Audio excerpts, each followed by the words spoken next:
गोविंद गोविंद कीर्तिमंदं विशेषं च भद्रजनोदारवीरं संवर्धनं भद्रं संरक्षणं ईश्वरम् अष्टमस्तयोराशीर्वदेव भगवान् पूर्णविदरौ दिशा यस्मिन् सत्यसत्कर्मभियुषे सत्यर्तवणे सर्वस्वर्णादेवस्पृश्याभिषेकमासनं वदकृष्णं भगवद्भूशूरसेन दशारहङ्गैः दृष्ट्या दृष्ट्या विभूयन् श्रीकृष्ण भाविराणे वैयासिक्यमष्टादशसहस्रबालमहंसंहिताय ममस्कन्धे श्री सूर्य सोम वंशानुकीर्तने वंशानुकीर्तनं नाम विंशोऽध्यायः।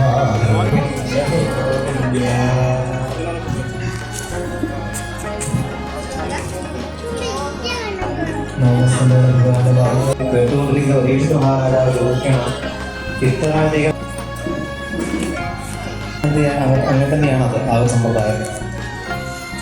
അപ്പം അങ്ങനെ നിരോധന നിരക്ഷണത്തോടു കൂടി ഭഗവാന്റെ കഥകളെ വർണ്ണിക്കുന്നതായ ശ്രീമദ് ദ്വാരക നിർമ്മിച്ചത് ഇങ്ങനെ ഒരുപാട് സംശയങ്ങളൊക്കെ ജോലി സമയത്ത് ഈ സംശയങ്ങളൊക്കെ വിസ്തരിച്ച് ഉത്തരം പറയാം. ഏറ്റവും മുതൽ ഓരോരോ ലീലകളെ എടുത്തെടുത്തങ്ങനെ കൊണ്ട് ആ ഭൂമിദേവിയും സകല ദേവന്മാരെയും കൂട്ടി നേരെ എങ്ങോട്ടേക്ക് പോകുന്നു?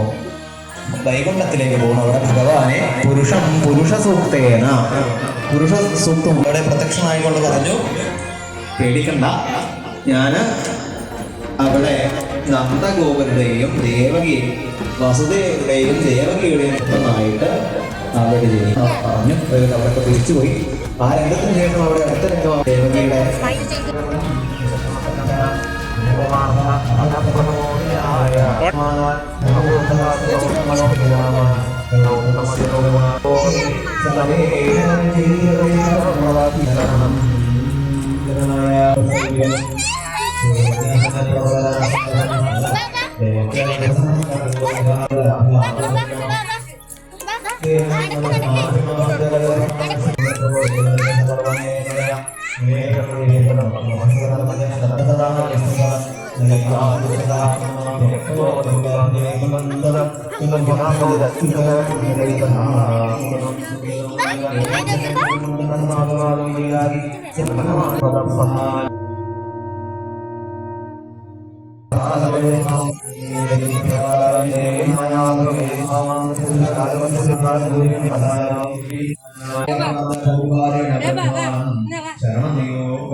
गिरं समासो गगने समीरितं निशम्य वेदास्कृतशानुरात्युरभवद्भिरंशेरिदुष्यदोषु भजन्यतां सायावदुर्व्यां परमेश्वरेश्वरसकारशक्त्या सहस्रवदनस्वरा अग्रतोविदा देवा हरे प्रजिगीर्षया विष्णो माया भगवदेया सम्मोहितं जगत् आदिष्टा प्रवणांशेन कार्यार्थे सम्भविष्यति श्रीशुगवाच इत्यादिश्य अमरगणां प्रजापतिर्विषयन् भुजेवरां राजधानीकृतस्सा सर्वा यादवभूभुजां मधुना भगवान् यत्र नित्यं सन्निहितो हरिदस्परिसाम्बोयन् वसुदेव उवाच श्लाघनीयगुणशूरे भगवान् भोजयशस्करः सकलं भगिनी हन्याय श्रीमद्वाहपर्वणिं पद्यमानः सकत्रेण जायते ज्योतिर्यथीवोदकपार्थिवेश्वतः समीरवेगानुगतं विभाव्यते एवं समायारितेष्वसौ पुमान् गुणेषु रागानुगतो विमुह्यतिं तस्मान्न कस्यचित् द्रोहमाचरेत् सुतथाविदात्मानः तयोरजसंज्ञया मातरं पितरं भ्रातॄन् उग्रसेनं ज्योतिरं यत् भोजान्धकादिकं स्वयं निगृह्य भुविजे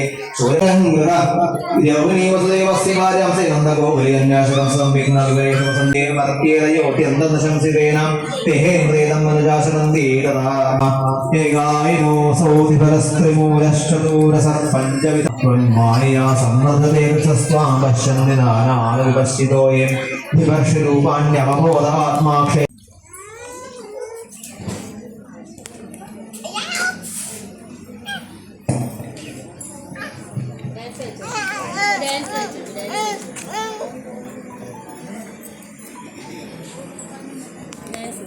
ആരംഭിക്കാം. കുറിച്ചുമുള്ള ചരിത്രമാണ് ഇവിടെ വർണ്ണിച്ചിരിക്കുന്നത്.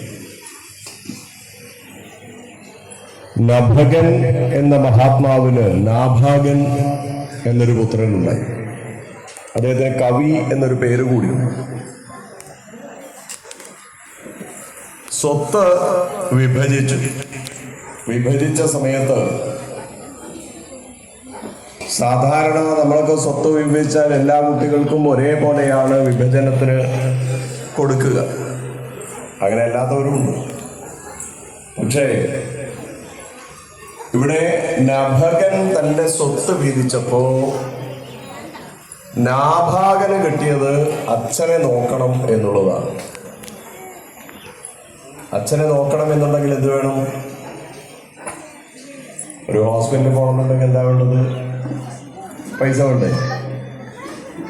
നാഭാഗനെ സംബന്ധിച്ചിടത്തോളം പൈസ ഇല്ലാതിരിക്കുകയാണ്. അങ്ങനെ പൈസ ഇല്ലാതിരിക്കുന്ന സമയത്ത് ഇനി എന്താണ് പരിഹാരം എന്ന് ചിന്തിച്ചു. അങ്ങനെ ചിന്തിച്ചിരിക്കുന്ന സമയത്ത് അച്ഛനോട് തന്നെ ചോദിച്ചു, നീ എന്താ ചെയ്യാം? അച്ഛനെ നോക്കണം എന്നുണ്ടെങ്കിൽ പൈസ വേണം. ജ്യേഷ്ഠന്മാർക്കൊക്കെ പൈസ കൊടുത്തു, എനിക്ക് പൈസ ഇല്ല, ധനമില്ല, സമ്പത്തില്ല, എന്താ ചെയ്യുന്നത്? അച്ഛൻ പറഞ്ഞു, കുറച്ചു ദൂരെ വലിയൊരു മഹായജ്ഞം നടക്കുന്നുണ്ട്. ആ യജ്ഞം നടത്താൻ വേണ്ടി ചുമതലപ്പെട്ടത് ആംഗീരസ ഗോത്രത്തിൽ നിന്നുള്ള ബ്രാഹ്മണന്മാരാണ്. ആംഗീരസ ഗോത്രത്തിൽ നിന്നുള്ള ബ്രാഹ്മണന്മാർക്കാണ് അതിന്റെ ചുമതല ഉണ്ടായിരുന്നത്. പക്ഷേ യജ്ഞം നടത്തിക്കൊണ്ടിരിക്കുന്ന സമയത്ത് അവർക്ക് ആ യജ്ഞത്തിന് വേണ്ട മന്ത്രം തോന്നുന്നില്ല. മന്ത്രം തോന്നാതിരിക്കുന്ന സമയത്ത് നീ എന്ത് ചെയ്യണം? നേരെ പോയിട്ട്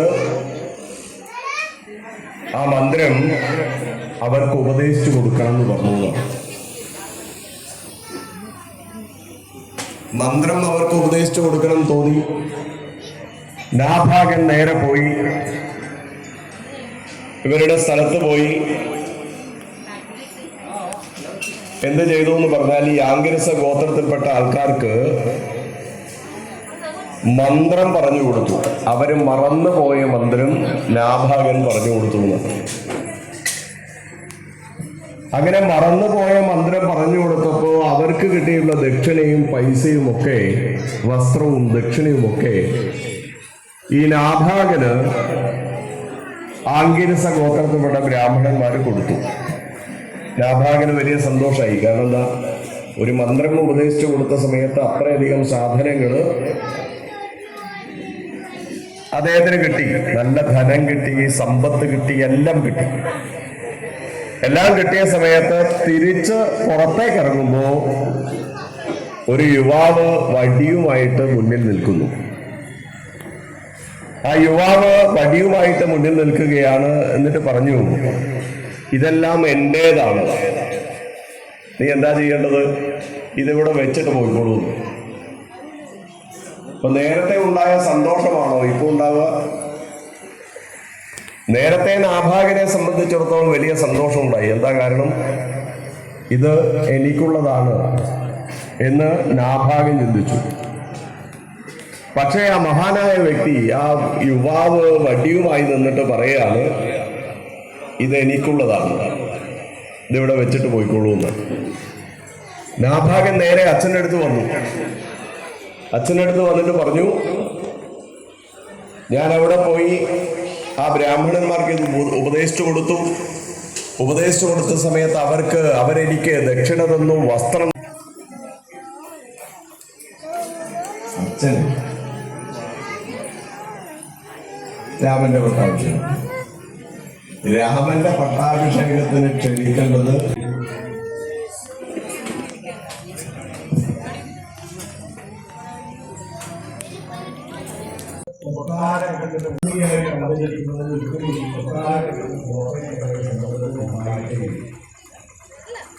ഇത്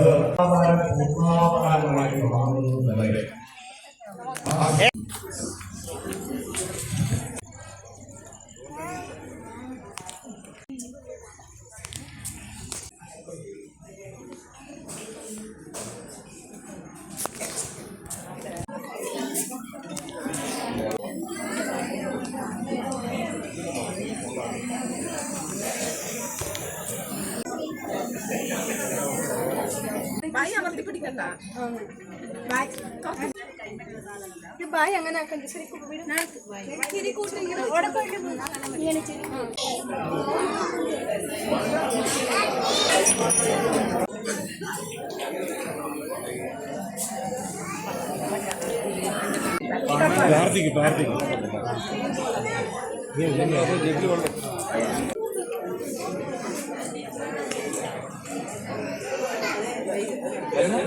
ചെറിയൊരു കഷ്ണം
കൈ താത്ത് കുറച്ച്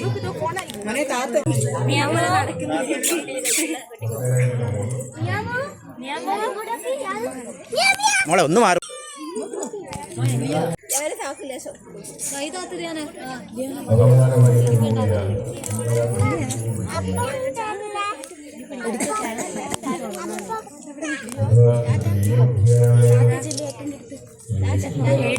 മോളെ ഒന്ന് മാറും